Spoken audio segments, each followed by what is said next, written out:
walk around on Tony's Tacoma.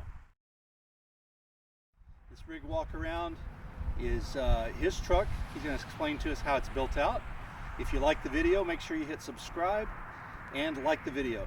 And if you ring the little bell on the subscribe channel, you'll be notified when new videos come out. This is my 2011 Tacoma TRD off-road with the 4.0 1G RFE engine.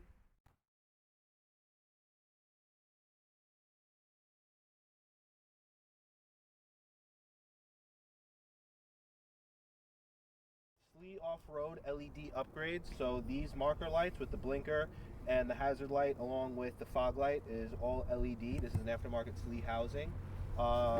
For the winch, I'm running a Warren VR10 with a synthetic line swap. So originally came with the steel line. I ditched that to save a little bit of weight. Fancy license plate split with, I have a factor 55 1.25" thick Haas fair lead with an offset with a factor 55 splicer recovery point. Next I have just my plain old CB antenna up front to kind of mimic the Australian look. And then down low I have a 4x Innovations 1/4" thick front skid plate followed by the transmission skid plate.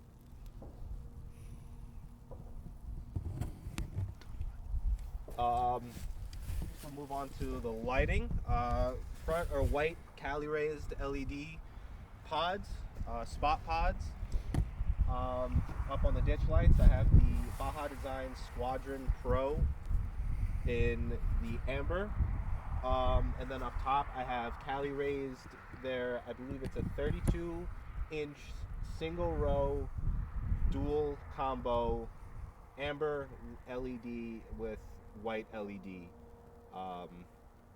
Spot in the middle, and the ambers are floods. Next we have I'm sitting on my Front Runner Slimline 2 roof rack. Up top of it I have my Renogy 100-watt solar panel that I help power my refrigerator, and just kind of helps keep the battery running when I'm running the refrigerator for an extended amount of time. I'm sitting on a regular Plano rifle case. Inside here I carry my spare parts. Normally when I'm on a trail I'll carry spare CV, tie rods, and I have an extra ball joint for my upper control arms. Front runner awning mount for my ARB 6.5 awning, and then tucked behind me I have a set of orange and green Max Tracks with the front runner mounting pins. You have a couple of crossbars on your bed cap too, right? Yes, those planning on keeping those, and I'm going to be running a quick pitch clamshell hard top rooftop tent.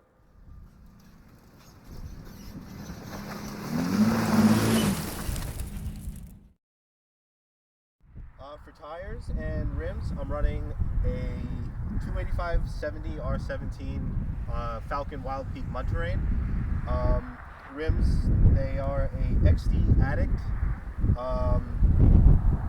And for suspension, I am running Icon Vehicle Dynamics 2.5-inch coilover with the JBA upper control arms. They're the heavy duty caster upper control arm.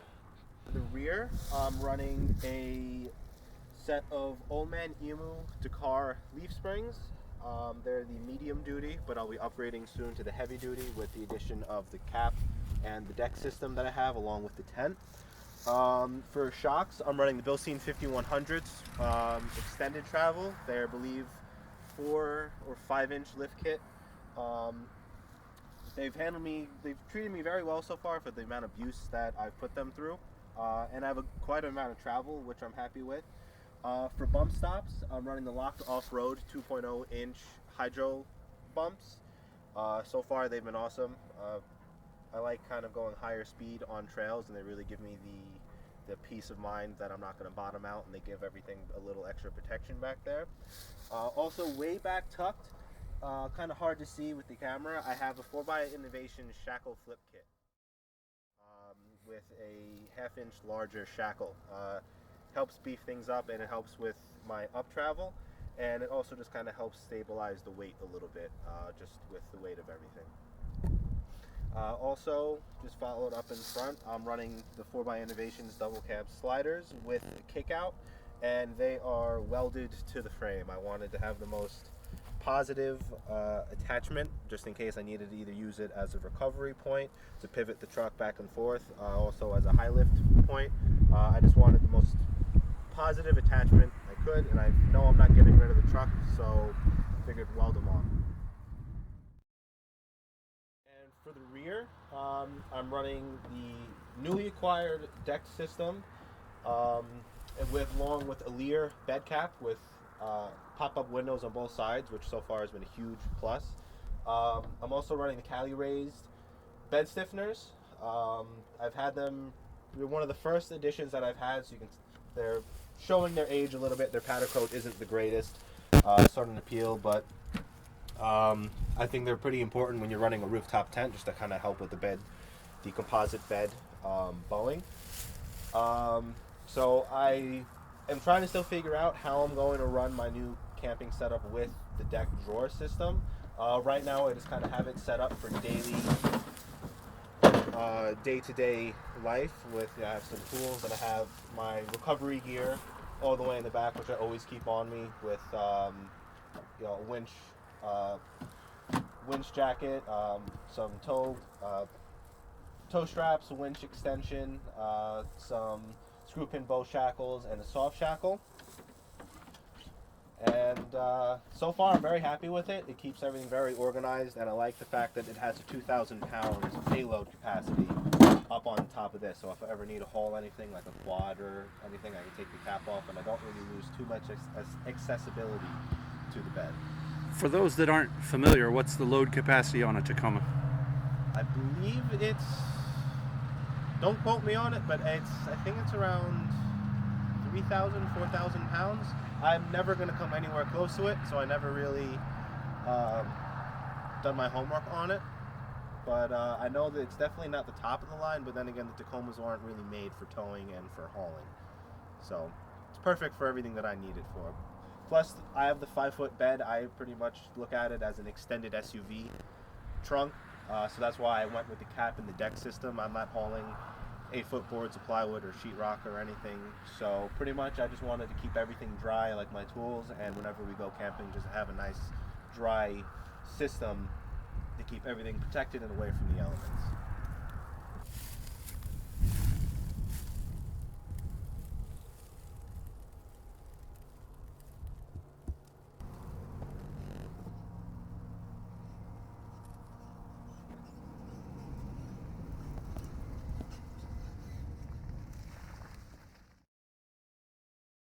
For the interior, I haven't really done anything too crazy. The newest addition that I have is an Expedition Essentials T-PAM mount for a 2nd gen Tacoma. They just newly released this. It's a newer design.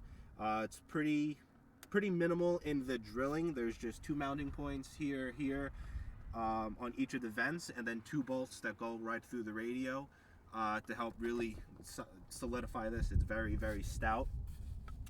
It's relatively affordable also compared to a lot of their other models. It just doesn't include the USB charging point attachment to this like they do for the 3rd gens. Down by my footwell, which is kind of tough to see, I have an absolute wit's end fire extinguisher mount. It stays right at my feet, so whenever your seconds count, I can just grab my fire extinguisher right here instead of running to the back, having to open up drawers or run to the roof and unmount something that kills precious time when you need it. Often I found very overlooked. I know people think it looks cool that it's mounted to their back in something on a bar or something, but that's just my personal opinion on that. And this is actually made for a 4Runner, but it mounts right to the bolts on the seat, and it's pretty out of the way, and it's comfortable as a footrest also. For comms, I just run a CB. This is a Cobra handheld. I didn't really want to have a big blocky CB unit kind of getting in the way of passengers or myself, so that's why I went with everything right here. It's nice and contained, and I just kind of leave that right there. It doesn't really get in the way. And next up, moving to my roof or my ceiling, I have a Oakley pistol pouch up here that I just keep some pens, my state passes, some paperwork in there. And then also I have a 511, I'm not sure what it's called. It's just a little utility Velcro patch that I keep a spare pocket knife, and with my chapstick I'll throw my sunglasses up here to keep them out of the way if they don't fit inside my sunglass holder. And that's pretty much on the interior. It's very, very lightly done, but it gets the job done for me.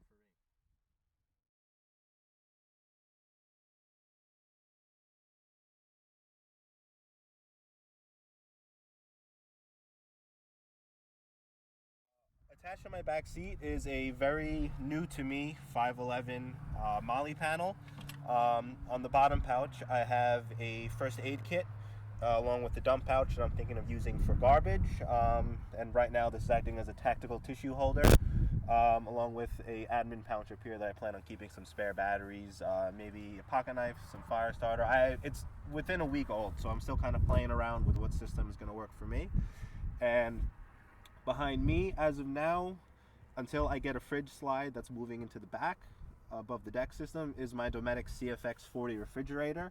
So far, that's probably my favorite addition. It really helps the comforts of camping, not having to worry about finding ice, soggy food, kind of all your stereotypical pros that everyone else says with their refrigerator. But they really mean it. It's definitely one of the best upgrades that you can do to your whole camp setup. Anything else you want to mention about the truck? I forgot to mention, I have Tacoma twin 550 cord grab handles that attach right to the bottom of the Slimline 2. I know they also attach to Prince's, but I've had a few complaints of Tacomas having bad or poorly located grab handles, so I figured I'd get these guys grab handles, and they're very, very, very sturdy. I trust them, and you know.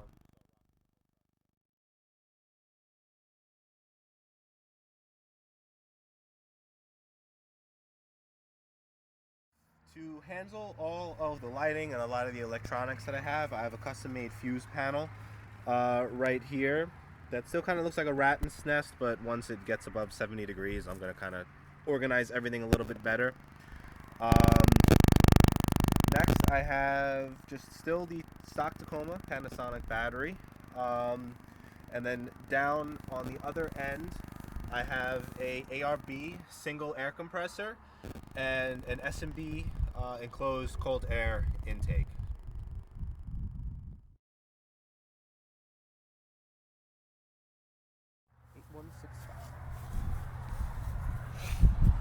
Where can people follow you online? Pretty much just on Facebook.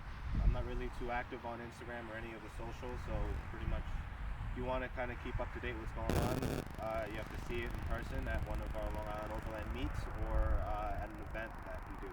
And your Facebook page is?